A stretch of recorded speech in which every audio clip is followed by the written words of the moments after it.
Elon Musk runs two incredible companies, Tesla and SpaceX. But what if I told you that he doesn't actually run SpaceX day to day? And I have the data to prove it. The flight logs from Elon's private jet make it clear that Tesla is his #1 priority, but we'll dig into that later. Gwynne Shotwell is the real head of SpaceX, and she's the only reason that SpaceX keeps hitting all of these insane milestones. But I'm not being an Elon hater here. Hiring a great operator to help you execute a massive vision is one of the best things that an entrepreneur can do. And Gwynne is seriously the best operator in the entire tech industry, but no one seems to talk about her. I have a bunch of theories as to why that is, but let me show you exactly how Gwynne runs SpaceX first. Elon is known for setting really ambitious goals, but it's Gwynne that actually makes those dreams a reality. It's common for founders to hire adult supervision when their companies start to get really big. Mark Zuckerberg hired Sheryl Sandberg as his chief operating officer in 2008, when Facebook was just a few years old. Gwynne is chief operating officer of SpaceX, but she's also the president of the company. And that extra title is really meaningful. The title of president can mean a lot of different things depending on the company, but what I'm about to show you will make it clear that she's much more than a second in command. SpaceX would be nowhere without her. When Elon posts a crazy tweet suggesting that a brand new SpaceX rocket might blow up on the pad, it's Gwynne Shotwell who flies all over the world to assure key business partners that the launch will go according to plan. She's a steadying force in the company. But that doesn't mean that she isn't 100% aligned with Elon's ambitions. She wants to create a Mars colony just as much as Elon does. But unlike Elon, she has a financially viable plan to actually get it done. I love analyzing leaders like Gwynne on this channel because there are so many key lessons that can be applied to any startup. I'm an entrepreneur myself, and learning about success stories like hers always inspires me to work harder and dream bigger. I put out videos like this weekly, so please consider subscribing. Not much has been written about Gwynne Shotwell, so I really had to dig through interviews and podcasts to figure out what allowed her to scale SpaceX so effectively. The space industry is highly regulated, extremely capital intensive, and just downright hard. It is literally rocket science after all. But I think I've nailed down how Gwynne thinks about business, so let me summarize it in 3 separate parts. First up is her background. Before she became president of SpaceX, Gwynne spent decades becoming an expert in the relevant skill sets needed to succeed in the aerospace industry. There are great startup ideas that don't require highly technical knowledge. Just look at all the social networks founded in dorm rooms by college dropouts that are now worth billions. But rocketry is a little different. Now, Gwynne didn't know that she wanted to work in the aerospace industry as a kid. She's actually said that she never dreamed of being an astronaut, which is kind of crazy since I thought everyone had that dream as a kid. But she did have a fascination with engineering and leaned into it at a young age. I don't think I was nerdy, but I was definitely doing the things that the girls weren't doing. I asked my mom, who was an artist, when I was in 3rd grade how a car worked. So she had no idea, so she gave me a book and I read it. And sure enough, my first job out of my mechanical engineering degree was with Chrysler Motors in the automotive industry. This is one of the best things about technical disciplines. Not many people are willing just to crack open a book and start learning. But if you can buckle down and learn the science, you'll have an incredible advantage over the competition. But Elon Musk didn't trust Gwynne to run SpaceX just because she was a talented engineer. By the time Gwynne joined SpaceX, she had worked in the aerospace industry for over a decade. And I can't stress enough how important this is. Many people tend to think of themselves as their job title. A typical engineer might bounce around from an advertising company to a bank and then to a car company.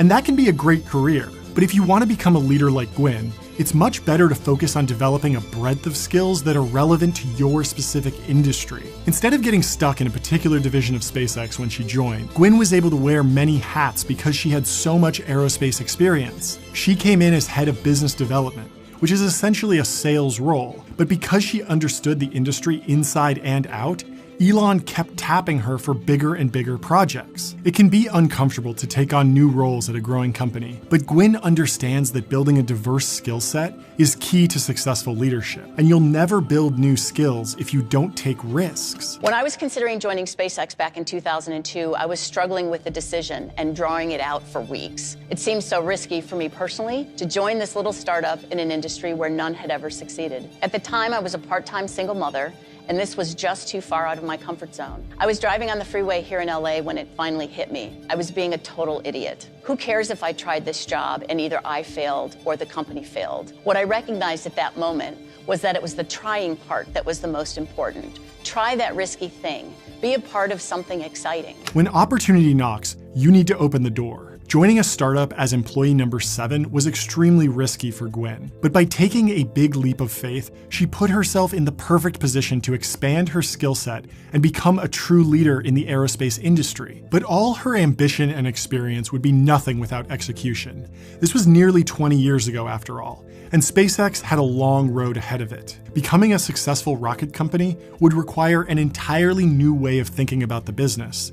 And fortunately for SpaceX, Gwynne had discovered something incredible. If you've never heard the term residual capability before, that's completely fine. It's definitely pretty jargony. Residual capability just means building profitable business lines around technology that you already have, in order to support your longer-term projects. And this is Gwynne's second key success factor. She's a master of capitalizing on SpaceX's residual capability. There are a few great examples of residual capability really changing the game for SpaceX. The first is Starlink, their satellite internet network. SpaceX didn't set out to create an internet service provider.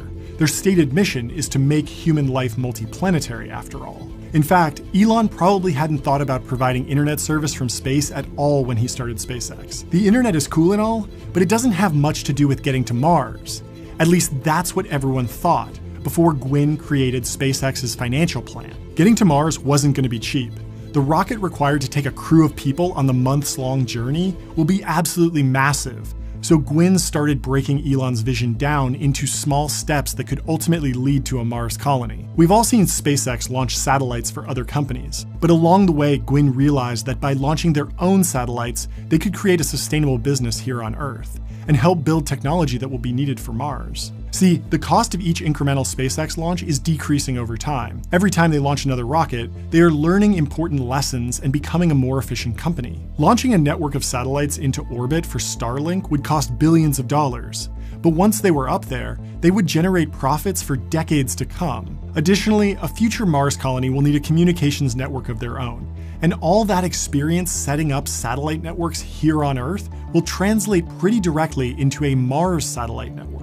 And Gwynne was the perfect person to lead the Starlink effort at SpaceX, because she had championed a deal with Iridium back in 2010. SpaceX had great relationships with government customers, but doing business with independent corporations would be important too.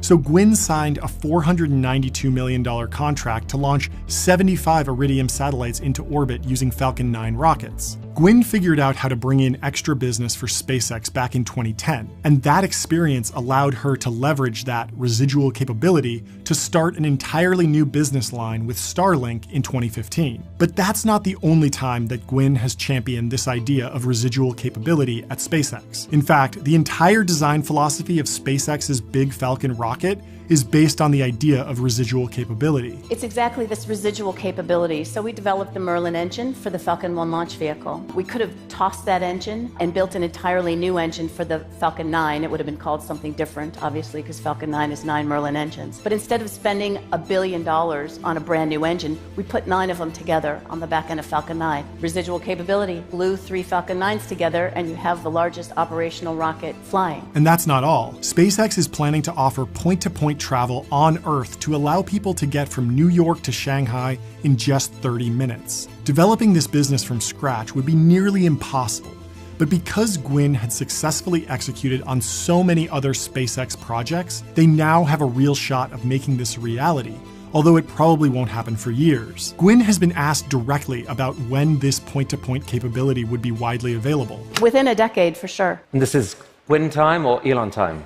That's Gwynne time. I'm sure Elon will want us to go faster. This response tells you everything you need to know about why Gwynne has been so successful at SpaceX. Elon is notorious for being overly optimistic about timelines, and Gwynne acknowledges that, all while still maintaining ambitious goals. Too many people hear Elon announce an aggressive timeline and instantly write him off because it seems impossible. Gwynne understands that Elon's timelines might be overly ambitious, but he's still directionally correct about where the technology is going in the future, and she's 100% on board with his vision. It's common knowledge that Elon can be a demanding boss, but Gwynne has been working alongside Elon for nearly 20 years now, and she wouldn't stick around if they didn't see eye to eye on the future. And this is Gwynne's third key characteristic that makes her such a great leader at SpaceX. She loves absurd goals. Set and try to achieve absolutely absurd goals. And don't be afraid of failing if you can't achieve them. This idea of setting absurd goals is extremely powerful, mostly because of human psychology.